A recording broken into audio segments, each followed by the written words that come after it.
mi jewti bandiraɓe fulɓe Afrique,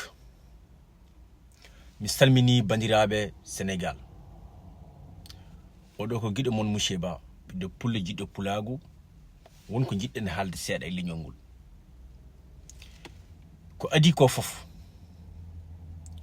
mate fulɓe ɓe yurmaki hoore mum, mate fulɓe ɓe anda caɗele muɗum, mate fulɓe ɓe yiyata ko leñol ngol ñamete ko, mate fulɓe ɓe yiyan ko leñol ngol tampinte ko. Pulagu no yurmini te pulagu no foti hande wonde ko leñol heeroringol ko fati e belama aduna, parce que Allah no hokki en ko fof foɗen dañde ko. ɓe holko jawdi fulɓe ɗi nafi, holko nayi men ɗi nafi, holko gandal men nafi, holko lamantiri men nafi, holko kewal men nafi.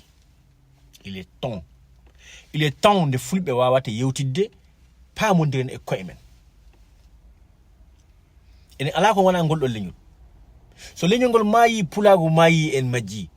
Bandiraɓe gonen nene goto baba goto, bandiraɓe kawren kalden, kala ko boni men gitten ɗum ha laaɓa, ƴewen ko moƴƴi ko mbaɗen. Accen darde bandiraɗo men no waɗa hunde tan mbiyen ɗum daren daraniɗo leñol mbiyen ɗum daren daraniɗo dina mbiyen ɗum jiɗen wallude leñol. Yimɓe ne jooɗi ene ñifa ɗum, sikkata mataw ko on wonɗa wadde, walla o de so ɓamtima ma o dañ ko yiɗi ko, o de somi heɗimama ma o dañ ko yiɗi ko. Bandiraɓe, mi ɓooyima wiide so neɗɗo waɗanma ka wawa waɗande hoorema, yettanmo Allah. An jarananima ittude tamma walla pulagu hay ko foti e abbere zarra, a yi goɗɗo no itti wonki mun yeyna pulagu, nangiranmo bandirawo, nangiranmo beela o wasa weltindade ko watta ko.